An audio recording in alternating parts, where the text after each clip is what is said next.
Hi, I'm Michelle with Invictus Fitness. In this video, we're going to go over 3 exercises: the plank, the push-up, and the burpee. Rotating to the hip. New runner.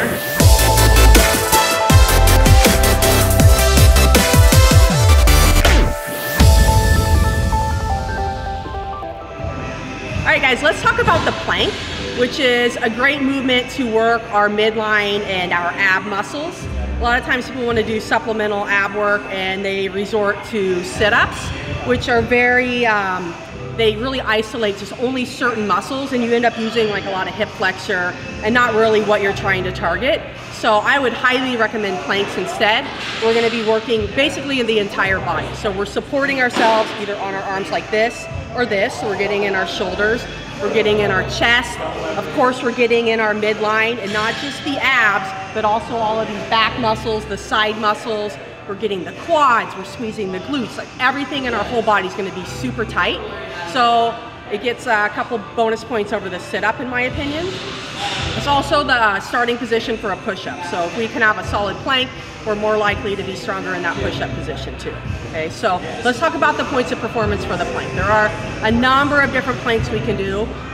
What you'll usually see, the most common, is the prone plank, which means our body is straight and our face is down. Okay, so when we set up on the floor, there can be 2 versions of prone plank, either with our hands on the floor or with our forearms on the floor.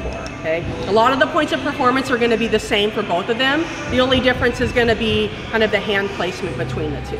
So let's start with the one that maybe people recognize the most, which is on the palms, and it's the top of the push-up position. Okay, so when I set up for this, my hands or my wrists should be right underneath my shoulders. And a lot of times we'll see people way out here, and it's really hard on the shoulder, and it also doesn't allow for you to hold this midline position as easily. So make sure that you're stacked, shoulder over elbow over wrist, okay?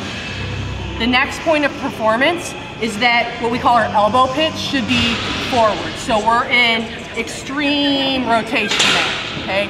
And that not only gets us into a proper position here on the lower arm, but it's also setting our shoulder into position. So if you want to think about that external rotation, or even like squeezing the back of the armpit together, like that should be super tight in this plank position. So when I set up, shoulder, elbow, wrist, right over each other, you can see the difference between this loose position and then myself squeezing myself into that external rotation. So that's what the upper body part should look like, or at least the shoulders, okay? Next, we're gonna move down kind of in the torso region, and we wanna make sure that everything is nice and flat. So a lot of times we'll see people here on the plank, or butt up in the air, okay?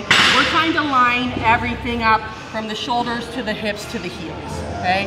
And if you're not quite there yet, that's fine. There's different versions, just like we do with a push-up. You could do it from your knees, or you could even raise yourself up like on a box or something to be able to maintain that solid position. Another little trick I have to help maintain that position is to squeeze the legs together. So our legs should be touching in the plank.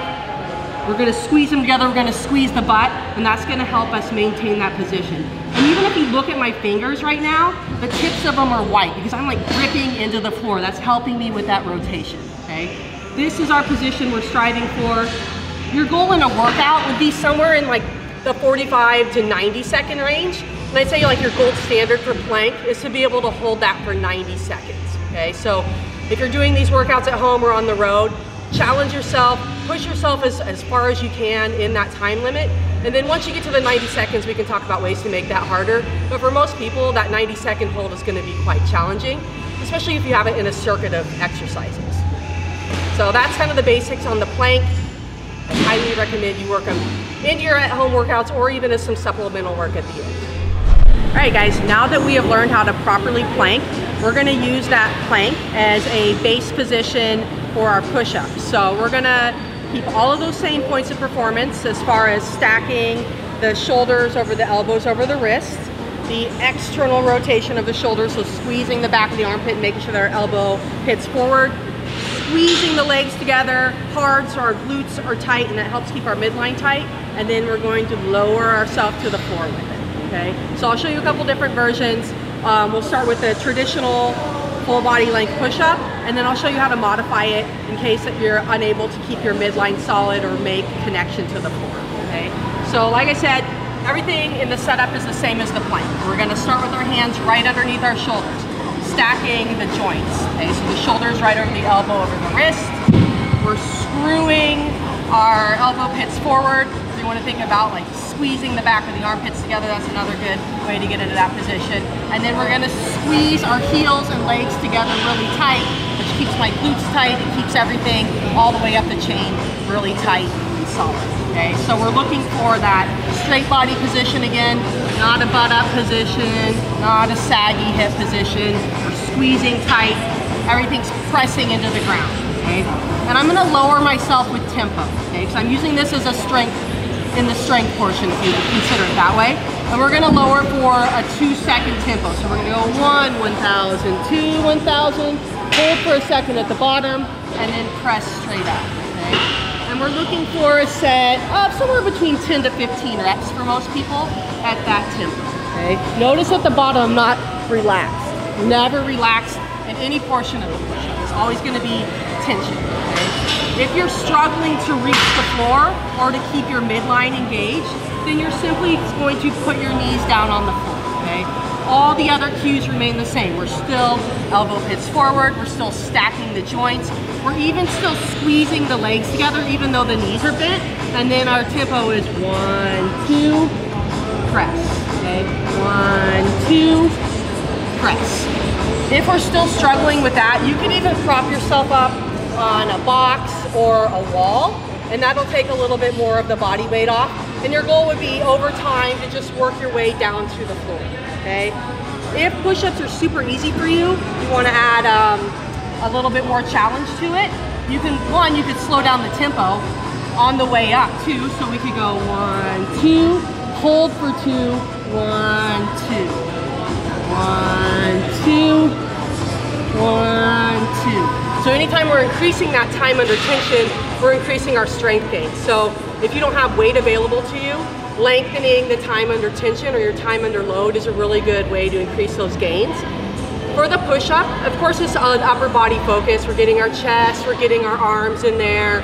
We're also getting a lot of midline work, okay? So it really should be almost a full body workout because you're squeezing everything really tight too. So push-ups are an excellent choice if you want to pick up the pace a little bit on them and you're solid with your form. One more option for you is going to be a plyometric push-up. So you're still going to come down nice and solid, but you're going to just pop up at the top, okay? It doesn't have to be a big jump. And notice I'm able to keep that solid position. So I'd only want you doing those if you were able to maintain that really strict push-up position for like that 10 to 15 rep range. All right guys, we've learned the plank, we've learned the push-up, and now we're gonna progress out to the next movement, which is the burpee. So a burpee is a push-up. We're gonna do a push-up and we're gonna stand up and jump, all right? So there's a couple different ways we could attack it. One is if you're kind of doing it for more of a strength movement and really focusing on all the points of performance, we're gonna do it slow and we're gonna do like a 6-count burpee, okay? So think of it as a military burpee or what you probably do in gym class warm-up in junior high, okay? So same points of performance for the push-up when we're doing them this way in the plank. We're gonna land in our push-up position with our elbow pits forward, everything super tight plank in our body. We're gonna lower with control. We're gonna push up with control, and then we're gonna do some extra things with our feet, okay? So we'll do from the front angle first. 6-count burpee. First count would be 1, hands to the ground. 2 is to kick back into the plank. 3 is the bottom of the push-up. 4 is the top of the push-up. 5 is feet back to the hands. And then 6 is the jump and clap. Okay, so I'll do it again, slow for you guys. 1, 2, 3, 4, 5, 6. Cool. Notice that when I brought my feet in and out, my legs are as straight as possible. Okay, I highly recommend that on the burpee. It's going to save you a lot of the leg energy versus coming down into the squat and then kicking out. When you kick back, we're adding this whole other squatting. Okay, so as much as your hamstring flexibility allows, we want to kick in with our legs as straight as possible. Okay, you guys can determine what the foot width is, and I like mine about squat stance. and I'm gonna keep them in that stance throughout the entire movement, okay?